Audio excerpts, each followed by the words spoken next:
Woo. Hello guys, this is David Brooks, and I'm here to bring you guys a little Wrestlemania 31 review. And honestly, watching that on the WWE Network, let's just say it was one of the best WrestleManias I've ever saw in my life.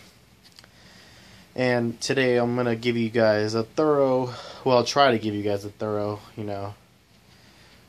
WrestleMania 31 review. Let's see. First, we go to the pre-show, and then I guess there was 2 matches in there, and then the 2 matches was the Fatal 4 Tag Team match, which ended up Cesaro and Tyson Kidd retaining their titles, which is fine with that. They're a decent tag team. I have no problem with that. But the one thing I hate about that tag team is the way Natty comes out to the ring, and then whenever they win, Natty gets in the ring and celebrates. Like, I'm so sick of seeing her. I'm so sick of she just go her own separate way in a storyline or something, because that's getting annoying. And in I don't know what it is, but every single tag team match at a pay-per-view that has more than one tag team, like if it's 3 tag teams or 4 tag teams or 5, they always do that stupid suplex bullshit. Where, it's like a whole team getting suplexed off the top rope and la la la la. It's just, shit's annoying as fuck. Oh my lord. It's just stupid. But anyways, Cesaro and Tyson Kidd regain their titles. And the next match, was the Andre the Giant Memorial Battle Royal. Finally, we saw Mizdow fucking, get his revenge on Miz a little bit, so you gotta look forward to Monday Night Raw for the fallout for that. But then Big Show ended up winning the Andre the Giant Memorial Battle Royal, and I know a lot of people were kind of pissed off about that because they don't really like Big Show right now because he's in a heel storyline right now. But honestly, I think he deserves it because his entire career he's been living in the shadow of Andre the Giant, and now he finally won that Memorial Battle Royal, which, by the way, if you didn't know, was his first ever Battle Royal. So, honestly, I'm happy that he actually won it because, yeah, he's never won it before in his life, and, of course he's never won it, there's only 2, but he's never won a single Battle Royal in his career, and that's a lot. But that's it for the pre-show matches. Then we started off with the ladder match for the Intercontinental Championship. Now, going into the match, everyone could pretty much tell you that Bad News Barrett was not coming out with the title. And pretty much you can tell R-Truth wasn't coming out because nobody really likes R-Truth. And, I guess they put in there that he was afraid of heights, so you kind of fear that he wasn't going to win it. So it really came down to Stardust, Dean Ambrose, Ziggler, and Daniel Bryan. And I gotta say, that one move, I don't know who suplexed Dean Ambrose through the ladder, but when he hit that ladder, he was, oh my god, that boy was snapped in half, yo.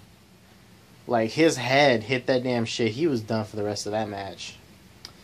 And then, I guess at the top of the rope, Daniel Bryan and Ziggler, obviously the 2 favorites to win that match, were doing a little headbutt competition up there. And Daniel Bryan won the headbutt competition, and he reached up and he grabbed it, and he's the new Intercontinental Champion. So that's that. Whew.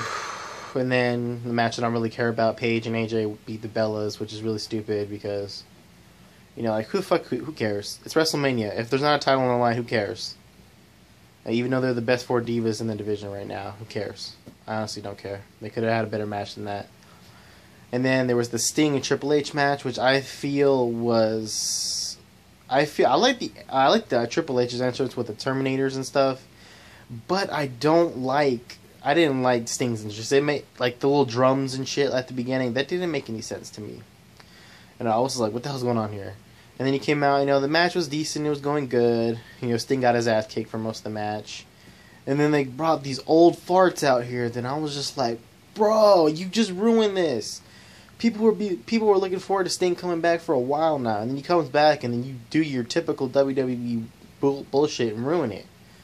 To me, that match was ruined. Triple H picked up the victory. The NWO came out to defend Sting. DX came out and defended Triple H. It's to me, they ruined that.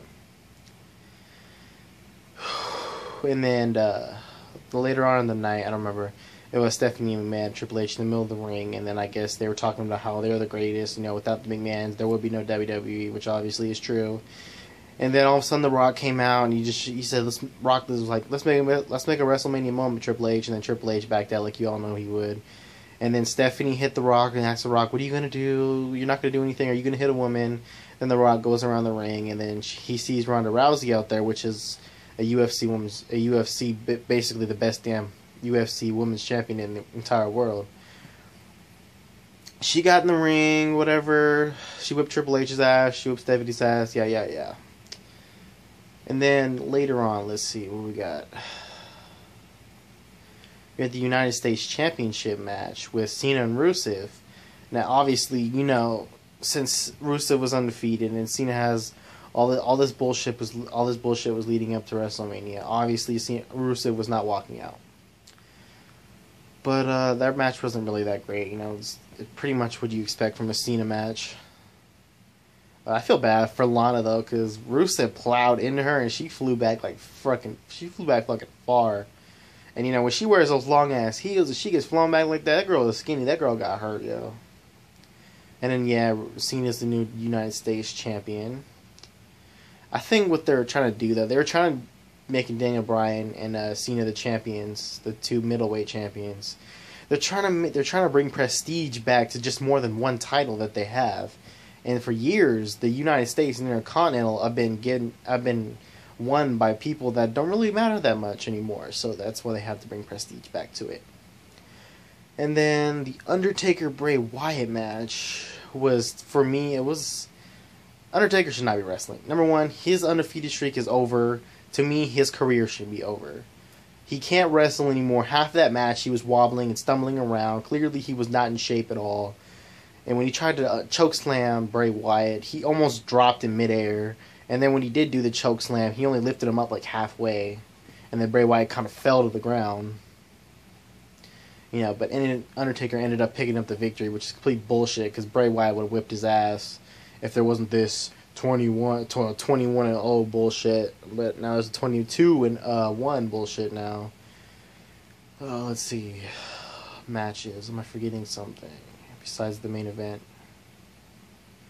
I don't believe so. I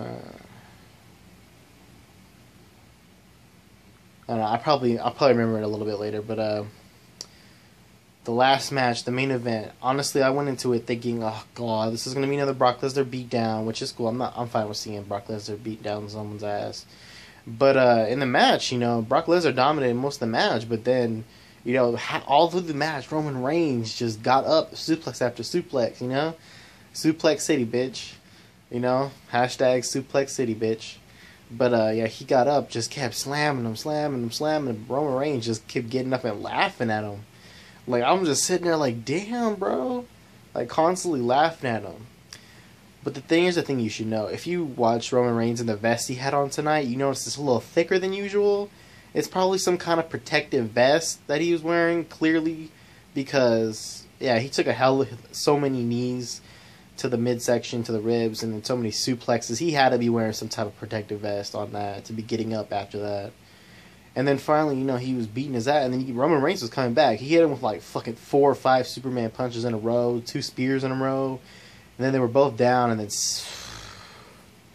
what I hoped would happen if Roman Reigns didn't win, Seth Rollins actually came down, cashed in his money in the bank, and now the new WWE Heavyweight Champion of the world is Seth Rollins. Now, do I think Seth Rollins deserves it? No. Do I think he's going to be a good champion? If he gets rid of the Authority and has a babyface turn, yes. But not as his current little bitch face right now that he has. But overall, it was the best WrestleMania I've ever seen, to be honest with you. I mean, I loved it 100%. And, you know, I can't wait for tomorrow night on Raw to, you know, to hear the fallout, to hear everything that happens, you know. The next day stuff is always better than, you know, it's what you look forward to after seeing a great main event like that. But yeah, this is David Rocks. This has been the WrestleMania 31 review, and I'm out.